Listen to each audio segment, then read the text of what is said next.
On the Living a Richer Life channel, we often talk about the things that are getting in your way or holding you back, things like fear and self-doubt. Today, we're going to talk about self-compassion. It's a way to help you make that shift from feeling that fear and self-doubt to becoming more self-compassionate and learning how that skill can benefit you. Recently, I was listening to a podcast called The Hidden Brain. It's an NPR podcast, and researcher Kristen Neff was talking about self-compassion and being kind to yourself, and how learning this valuable skill can help you overcome hurdles in your life, and that being kind to yourself actually has positive benefits for your well-being. So in talking with clients, one of the things we often talk about is the self-doubt and the fear that's holding them back. It's overthinking and being afraid to participate and raise your hand in the moments when, well, on the inside, you wish you could, you feel like you have something to say, but the fear of being wrong is so overwhelming, it holds you back.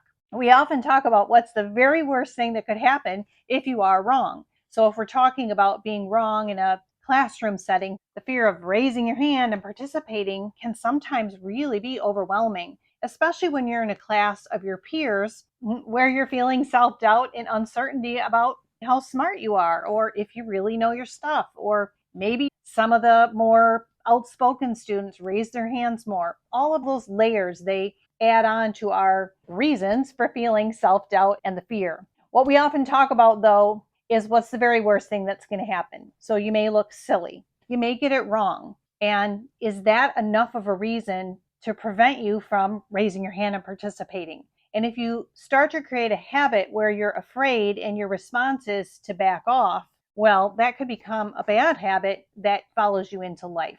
The one technique that we often talk about is utilizing 20 seconds of insane courage to overcome that feeling. So I stole that idea from the movie We Bought a Zoo that features Matt Damon. In the clip, Matt Damon is talking with his son about telling a girl that he likes her. But we can use this 20 seconds of insane courage idea to overcome just about anything that we need to muster up enough courage to tackle. So the beautiful thing about that 20 seconds of insane courage is when you really think about it and then you consider what's the worst thing that could happen, it helps you see the reality that we're creating a lot of this drama in our minds and it's really not true. And when you stop to really think about and process, okay, what's the worst thing that's going to happen? It really isn't that bad. So mustering up 20 seconds of insane courage would be something that I talk with my clients about, but we also talk about it in the context of being more. So 20 seconds of insane courage could help you be more courageous so that you have less self-doubt. And the more that you practice that technique, being more courageous, the more that you prove to yourself that you actually can do that. By being more of whatever the practical things are that they need to be more to achieve their goal. So in the Hidden Brain podcast, Kristen Neff brought in a new layer to overcoming fear and self-doubt with the idea of self-compassion. And I hadn't really considered this idea of self-compassion in the way that she explained. And self-compassion is, how do you talk to yourself when you've made a mistake? So you raise your hand, you say something wrong, or you don't have it quite right, you're feeling kind of bad. What kind of words do you say to yourself?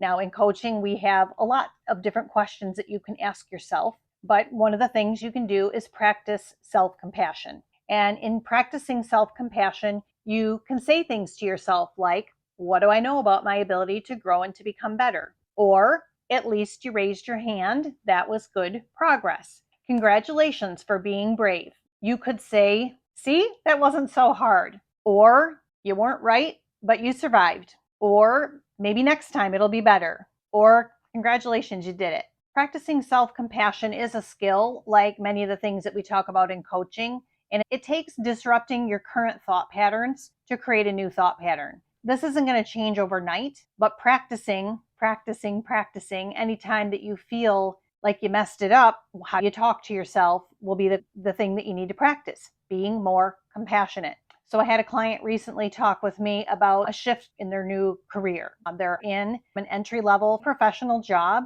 and they got their feet wet in the first year. They learned a new role, had to ask a lot of questions, had to get comfortable. They had to overcome a lot of fear of asking questions. So I want to make sure you know how to tie this together. The thread is that they had to practice self-compassion And now, a year in, it's time to take on more responsibilities. It feels like you're at the precipice and you're not sure you're ready. It's time to jump or take a dive and try something new. Luckily, having had a year under their belt of practicing to ask questions, learning how to learn a new job, recognizing that it just takes time to learn something new, they're in a much better position this year than, of course, a year ago. Now they're interacting with a manager instead of peers. So learning how to ask questions really helps prepare you for the future so that when you do make these changes, you're more prepared and you're more comfortable and you recognize I do have the ability to grow and to learn. And I know that I'm not going to be comfortable in the beginning.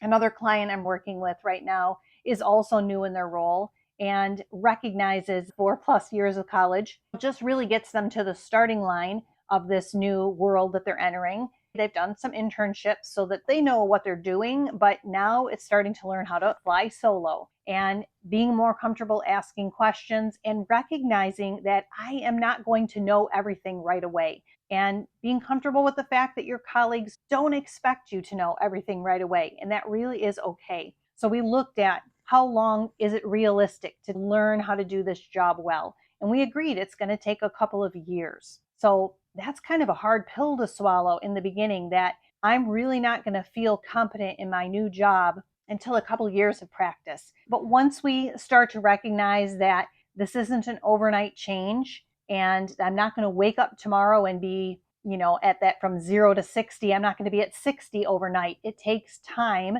to learn a new role and to really become good at something new. And as soon as we start to recognize the reality of that for ourselves, instead of expecting to be ready quickly, we give ourselves a little time. We're compassionate to ourselves and recognize that it's going to take some time to learn this new role. So, in wrapping it up, Kristen Neff, the researcher in the Hidden Brain podcast, explained that learning how to be more self-compassionate, practicing self-compassion, kind of like a muscle, where you're learning how to talk to yourself in a nicer, kinder way, is good for us. And while intuitively you might think that it's a good thing, she explained that there have been now 4,000 studies done showing that being more compassionate is good for us. It's good for our health and it's good for our well-being. So if you struggle a bit with fear and self-doubt, if you're concerned or you overthink, about participating and asking questions,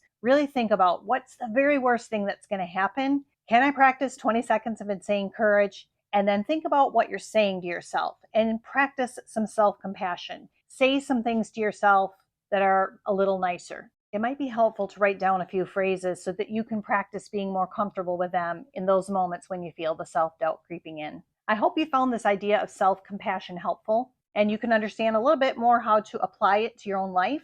And I look forward to talking with you again in the next video.